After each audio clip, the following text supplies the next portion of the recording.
I don't know if I need to put this in architectural history or fashion history, but let's talk about when the Beatles owned a clothing store that only existed for all of 8 months. So from December 1967 until July of 1968, this is the story of the Beatles' failed Apple boutique. And I say failed loosely because my conspiracy theory is that they did all this on purpose, bro. Because this was truly the Beatles at the height of their popularity, bro. This is after that 3-album run of Revolver, Magical Mystery, and Sgt. Pepper's, but before the White Album. And their goal was to essentially clothe the world, but the Beatles had just taken a trip to India.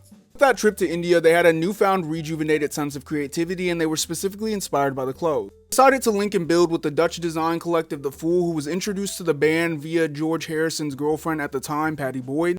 Now I show this photo a lot, I think these were clothes from Apple Boutique. Yeah, The Fool not only did the artwork for the inside as well as the outside of the store, but helped design the garments themselves. The thing is that the Beatles were the Beatles, meaning that they spared absolutely no expense. They were importing silk from Paris, they were buying velvet from India. The thing is that when you let a bunch of hippies run a store, bro, they turn a blind eye to a lot of stuff. Shoplifting wasn't encouraged, but like they weren't gonna stop you. I hate to be like, don't take the brown acid, but like this isn't like the way we think of hippies and like what culture today. Like this is different. The thing is that I've never really seen a store this bright and colorful. I've never seen garments this bright and colorful. I wouldn't wear it. Sure, if this is actually from like The Fool, but I respect the absolute fuck out of it. In fact, it's even said that there was an impeccable sense of craftsmanship with a lot of these garments, and I can tell just by looking at these photos that also made the items themselves extremely expensive. Everything was artisanal and high quality, but it was kind of pure anarchy. Even the tags were so exceptionally designed and well made that they couldn't even justifiably put them in the clothes because they were that expensive. Safe to say that they were definitely hemorrhaging a lot of money, but the Beatles were the Beatles, so they could afford to lose.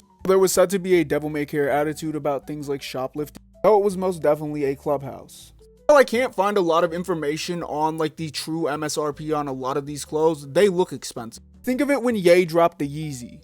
Even said that the people who designed them couldn't afford them and had sticky fingers as well. Apparently they were also too running up the Beatles credit card, buying a lot more lavish fabrics and fabrications that they simply didn't need. And while they weren't moving big numbers, everything in the store was for sale, including the chair. The level of craftsmanship and detail made this stuff super expensive, I would assume. To make matters worse, the people in the neighborhood hated the mural, so then the landlord in the city ended up making them paint the facade white, and at that point they were just over it, and on the final day they just gave everything away for free. Before they publicly announced that the store was closing, the Beatles went in and cleaned house of their favorite stuff. I mean, they paid for it anyways, and I wouldn't wear a lot of it, but I appreciate the craftsmanship.